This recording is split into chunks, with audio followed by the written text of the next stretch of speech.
The following episode may contain material that some listeners may find triggering or disturbing and may not be suitable for younger audiences, including depictions of sexual assault, violence, and suicide. Listener discretion is advised. I was trying to be in control of every little part of my life, like everything when it comes to everything. And it's like, girl, you have no control. That's the part of control that you got. How you respond, how you are as a person. That's the control you have. Everything else, you ain't got control of that. What job you work, if they fire you, how your mom acts towards you, how people treat you. You don't have no control over that. The answer to your question was I had to let go of control, of trying to control everything in my life, because I've been there.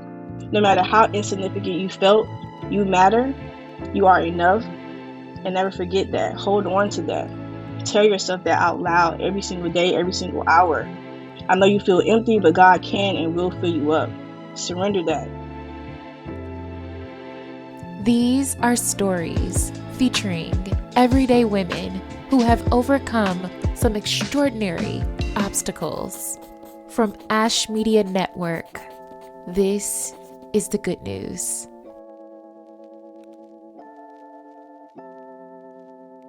Hey there. Welcome back to the Good News Podcast. For those of you that have reached out about the show and how much you've enjoyed listening to these stories so far, I appreciate you. I pass your sentiments along to our speakers and I share your messages with them. Even though we just got started, I can't wait for you to hear the rest of the season. So that being said, today's story is from Anissa. When we were editing today's episode, I found myself smiling a lot.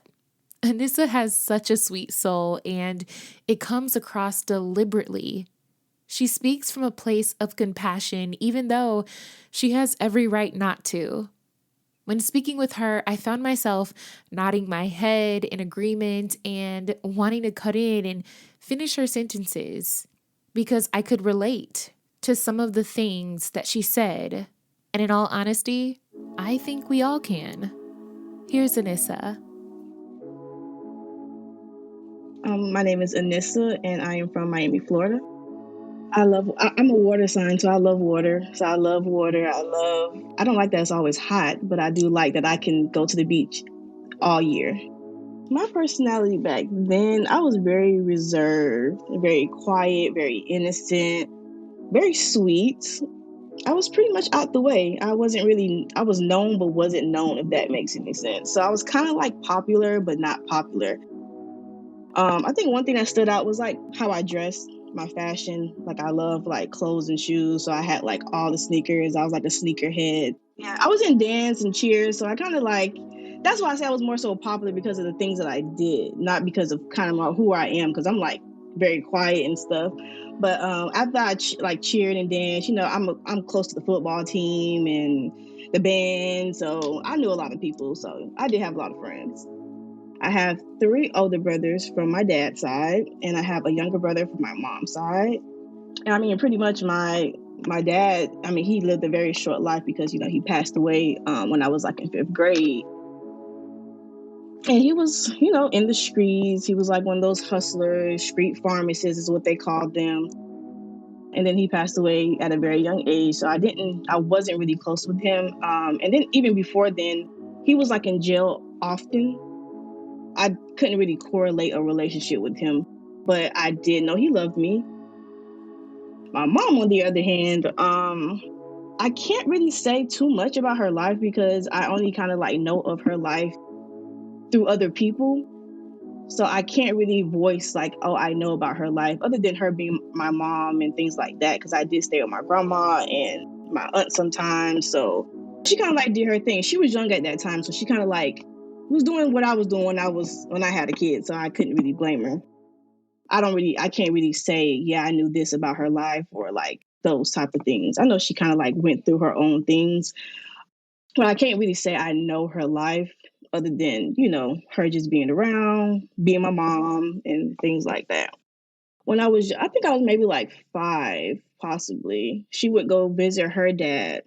And he worked at a junkyard because he worked on cars. So I would just go visit her dad with her. So that was like the earliest memory that I can really remember like being with my mom and like hanging out with her and stuff like that. She was fun and quirky. She's very goofy. I feel like she's like crazy in a good way. Like people would think that she has like a crazy personality. She's like one of those people who are like high off life. She don't do drinking or anything like that. So her personality is like, that's her high. Early on, it was my grandmother. Me and my mom lived with my grandmother for years. Up until I was in 6th grade is when me and my mom kind of moved into our own apartment and everything. Up until maybe like 10th grade, she moved to Jacksonville, and then I ended up moving with my aunt, which is my dad's sister. And I lived with her up until I graduated. Then I moved to Jacksonville with my mom because she had moved. I moved with her for a year, went to Tallahassee for a year, and then I came back to Miami, and I had been there ever since until I moved here. I stopped living with her when I was in high school. It's just because we never had that type of relationship. It was just like there was a lot of friction. It didn't work. The best way that I can explain it was like it's like living in a house that's paid for, that you will have for years for the rest of your life, but you don't have no electricity. You have no water. You have no furniture. It's just dark, it's dull, it's empty. And you're just there. Because at first I didn't know that I was not connected to her. I just thought like, okay, what's wrong with her? Why she don't like me? You know, I didn't really understand it, or I didn't correlate it as being disconnected from her. I started hanging out with my best friend that I met in 6th grade. Her and my mom was friends, which is how me and her even started being best friends. We found out that our moms knew each other and grew up together. And I would be around her mom, and I used to be like, why her mom cares about her the way she does. You know, she supports her. She's there for her. She asks her questions. And I was like, I never understood why my mom didn't do that for me. Everybody else who I know, their moms are like this with them, but my mom is not like that with me. Me and my mom relationship is strange. It's not normal, like how normal moms are with their daughters or their children. We didn't communicate. We didn't, how was your day? It was none of that. It was just kind of like a roommate in a way. That's the best way I can describe it. Literally having a house that's paid for forever. Like your mom give you a house and she's paid for, and you have no furniture in it, no electricity, no water. It's just empty. It just kind of like coexists almost. I think the whole time, like all these years, I always thought it was me. Like, what did I do? Is it because my dad died? Is it because I look like him? Is it because I don't know what y'all went through before? Like, is it something I did? And I couldn't understand what could I have done as a child to make her feel the way that she felt or whatnot. But like I said, I didn't understand it in the beginning. I was trying to figure out, like, what did I say something wrong? I'm like, no, I didn't say anything wrong because I never said too much of anything anyway. And we kind of had that relationship, and I think I was so reserved because of how our relationship was. It was like when I would try to explain something to her or express myself to her, it was almost like I was just shut down. Like, no, this is what I said. Go to your room. I don't want to hear that. So I started to get even more quiet, more reserved, more. I would never like speak on anything, and I think that trickled on into like my life when I got grown. Like even to this day, I still have a hard time telling people how I feel or telling people when something's wrong or even when I need help because I internalize everything. For those of you with siblings, I'm sure you know a thing or two about sibling rivalry. Sometimes you can either be the best of friends with your brother or sister or the worst of enemies. I asked Anissa about her brothers. I asked her what her relationship was like with her brothers and did they experience the same thing she did growing up. Here's what she had to say. My relationship with my brother is really good. We always had a great relationship. But her relationship with him, far as I can see when I am around her, it's great. It seems like it's great how it's supposed to be. I see that she calls him, she checks on him and things like that. So I know she does what she's supposed to do. So I'm happy that she's doing that. Even if she didn't do that with me, I want her to do that for him. At first it bothered me, but I can't say it was an envious bother or like, oh, I feel some type of way. Not like a Cain and Abel type of bond. No, I ain't feel like that about it. The siblings really be jealous of other siblings, and I was surprised that I wasn't that way towards him, because most people would take that out like, oh, you ain't do that with me, you do this with him, but you ain't do that with me. But I never felt like that. I was more so just grateful that she wasn't doing him the way she was doing me. More than anything, that's really that all that mattered to me. I never felt any type of way toward my brother ever. Like I said, he's like my child, so I'm more so advocated for him, or like more so push for them to actually have that type of relationship. Never envious. I'm not going to be angry about that, because at least you are progressing. I think that's more better than anything, that you're progressing, even if you didn't do it with me. You're doing it with him now. So that's all that matters. The generational curse can break.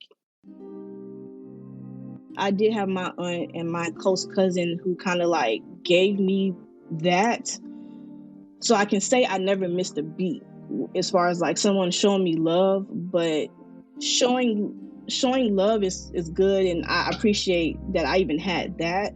But it's different when it's coming from your mother, your foundation, versus coming from your aunt, who's your dad's sister or something like that. So the next question I asked Anissa was a lot to unpack and couldn't be answered in a single podcast episode.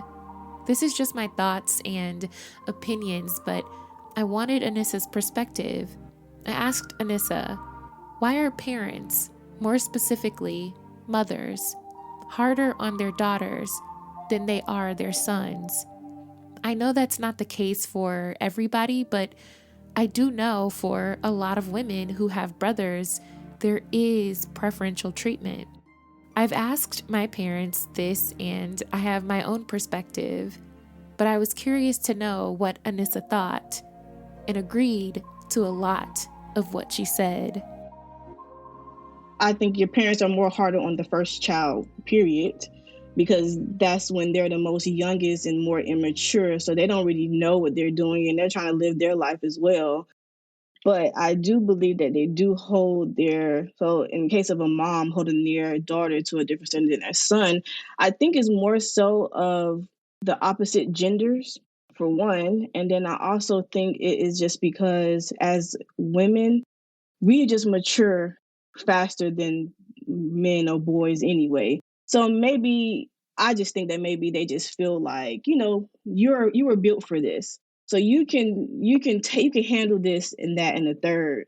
But my son, he's immature. He's going to be immature until he's probably like 18, 20, 30 years old. So it's like they have to pour more into them than us. Not saying that, oh, it's fair or it's right, because I feel like both child, whatever gender, should be treated equally. But sometimes I think with culture and just like sometimes how your parents or grew up, they kind of just feel like, no, I was built for this. She can be built for this too. Like she got it. Like, so they kind of make it seem like, they need to pour more into their sons than their daughters. Because I also feel it's the same way with a dad and their daughter. Your dad's probably not as rough on you as he is with your other brothers, or whatnot, because he knows like, okay, you need to be a man. You need to do this, that, and the third, because he knows. But versus you, he's like, no, that's my daughter. She's sweet. Like, I need to love on her more, or whatever the case may be. So I just feel like it's more so the gender roles that play between that makes it like that. But I mean, it's not right, but it's just kind of like how it is.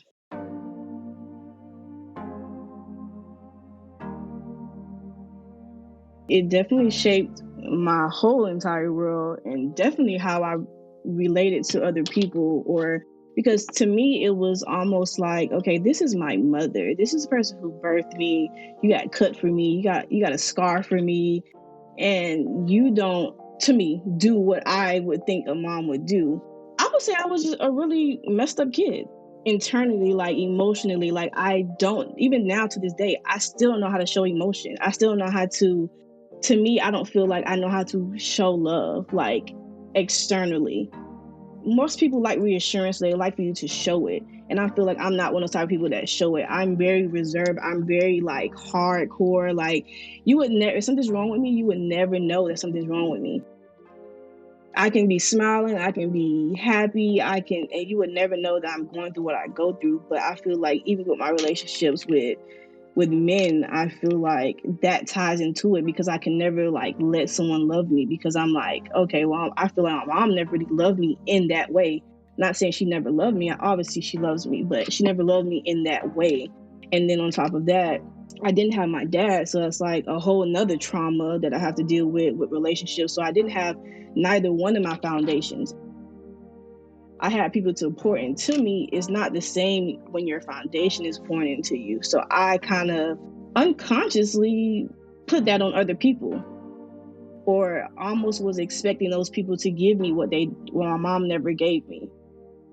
But that's why I think that I'm so intentional when it comes to my daughter, because sometimes like, if I'll yell at her, I'm like, dang, I sound like my mama. Let me go and apologize. Like, I'm sorry. I did not mean to do that. Like, I'm more intentional. Like, that's something my mom wouldn't do. She would just yell at me and be like, girl, go in the room. Bye. I don't want to hear that. But with me, it's like, if I yell at her, I'll be like, okay, I'll hug her. I'm sorry. I wasn't trying to yell at you, but this is why I'm yelling at you. Like, give you a reason why. And I think most parents do that. Like, they think that just because they're a parent, what they say goes, and it's just that. And it's like, no, give your child a chance to at least like express themselves. Even if you're not going to do what they said, let them get it out. Let them know that you're listening, that you see them, that you hear them. So I think that's kind of what I do differently with my daughter. I talk to her more. I ask her questions like every couple weeks, and she gets mad at me. She's like, Mom, why you always asking me that? And I'm like, because your feelings change and I might not be doing things right. So I'll be like, hey, are you happy? Are you happy today? Like, how are you feeling? Like, I don't think she gets it now, but I'm being intentional with asking those questions, because those are questions that mom never asked me. She never asked me, was I okay? Like, how I'm feeling today? Like, I try to be as open with my daughter and to help her to be open, to always leave that door open. So even if she is going through something, I don't want her to feel like she can't come to me. And I feel like that my mom, like, I can't come to you. You're not you're not my safe place. And as my mom, I feel like you're supposed to be my safe place. I later found out that it wasn't me.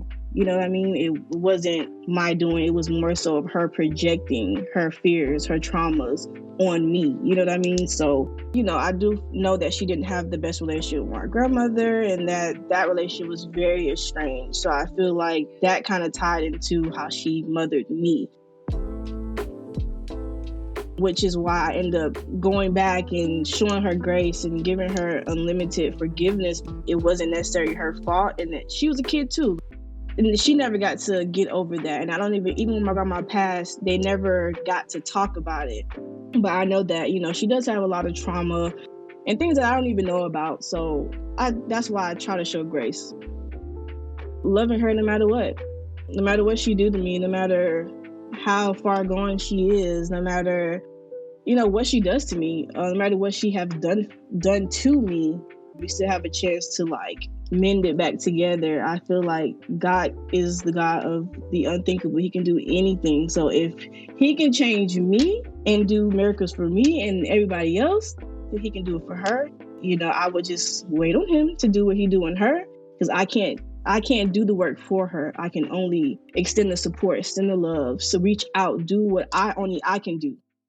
Because when it's judgment day at the end of the day, God's going to say, what did you do, Anissa? He's not going to say, what did your mom do? He's not going to ask me what my daughter did. He's going to be like, what did you do? Did you still extend the invitation? Did you still call and check on her? Did you still acknowledge her for Mother's Day? Did you still forgive her? Did you still, were you genuine about the things that you were extending? She's still at the bus stop. I'm on the bus and she's still at the bus stop, and I'm just riding by waving, hey, until you're ready to get on and say, hey, I'm getting on, and then you can stop the bus, you can get on with me, and then we can go ahead and continue to ride. But until you do the inner work, then there's nothing that I can possibly do but what I can do. I've been giving her grace and showing her that, the door is always open. But I think when I really was just like, okay, I'm going to detach myself emotionally from it, because I felt like it got to a point where it was every little thing that she did or did not do, I would be so in my feelings. Like, I would be mad. You know how you get mad, you start talking to yourself, like playing out a whole scenario, like what you gonna say. I used to do all that. It's like, why are you even doing all this? Like, you're not even gonna say what you saying right now. You're not even gonna say it to her. You know what I mean? So it's like, I have this going on in my life. I have a whole human being I have to worry about. And I'm over here letting my mom, who's not even worried about me at this point in time, get me into this space. And I'm like, I just can't do it anymore. So it was like, okay, God, can we talk? And I think he started to show me, like, who told you to do it in the first place? Who told you to be her savior? You wasn't supposed to be her savior anyway. The only thing you were supposed to do is support her, love her, where she is, or where she's going, or whatever she's doing. That's not your job. He was like, that's the problem. You was trying to be her savior. That's your problem. You're not nobody's savior. Girl, you better take off that cape. I'm the only savior in this world. So it was almost like God was like, yeah, I have to get you together first so you can understand you're getting worked up because you're trying to do too much. You're trying to fix her. You cannot fix her. Only I can fix her. Focus on Anissa. Do what Anissa has to do for Anissa so Anissa can be great for your daughter. And then, I'll fix the rest. I'll get in the crevices of the little areas that you don't see or that you feel like your hands are tied at this point. No, I'll handle that. So I let go and I let God. I surrender because I feel like because I had this automatic wall up, it was like I was trying to be in control of every little part of my life, like everything when it comes to everything. And it's like, girl, you have no control. That's the part of control that you got. How you respond, how you are as a person. That's the control you have. Everything else, you ain't got control of that. What job you work, if they fire you, how your mom acts towards you, how people treat you. You don't have no control over that. You only have control over how you respond. So control yourself in the area that you do, and I'll control everything else. I had to let go of control, of trying to control everything in my life. And that ties into me trying to control my relationship with my mom, something that I never had control over from the jump. It's so crazy, like how God works. It's like, I feel like my daughter gives me what I needed from my mom. It's very weird, but it's so true. She just teaches me so much, teach me about forgiveness, like how she is with like my mom. Like, even though she's seen me and my relationship, she's still so like, she'll still call my mom like, Grandma, you coming to my game? Like, she's like, and back then I would have been like, I'm not calling that lady.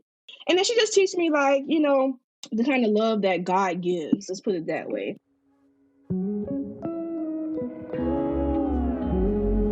I asked Anissa that question I always have to ask.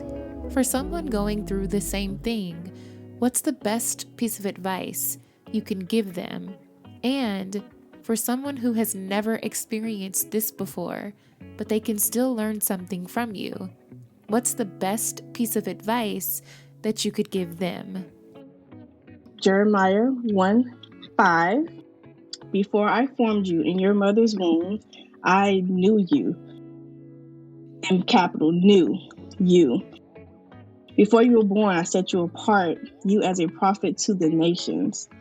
How can something be missing if you were thought of and known before your parents were even here? You have everything you need. You always have before your parents even knew who each other was.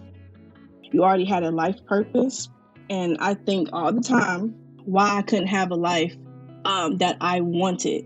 And I realized that's because it's not my life. That's not my life. It never was my life. And it's not yours either. What is your life. Where you're supposed to be. You're going to trust your struggles. Trust that all that you went through because you was built for it. God knew you can handle that and needed it just like I did. And I'm here sharing my story with you because I've been there. No matter how insignificant you felt, you matter. You are enough. And never forget that. Hold on to that. Tell yourself that out loud every single day, every single hour. I know you feel empty, but God can and will fill you up. Surrender that. Stop holding on to it. See God as all things you were missing or feel like you missed, and He will be all those things to you and more. That's the only way I'm able to tell you this. You got it, whatever it is. Cherish what you have, whether you have experience or not.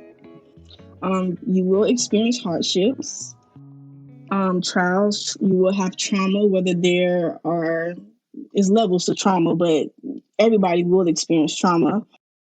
I would say just focus on you and be the best that you can be for others. Never stop living. Never stop being a student of life. Pour into the world what God is pouring into you. Talk to God. because he's the only person who's going to really get you through any and everything, the things that even your mom can't help you with, or your dad can't help you with, because we always come to mommy and daddy for, everything, and only they can do but so much too.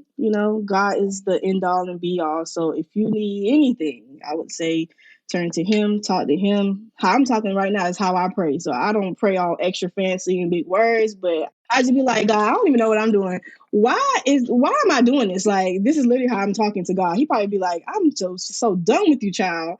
But I'm like, God didn't make my personality for nothing. That's how I know he got a good personality.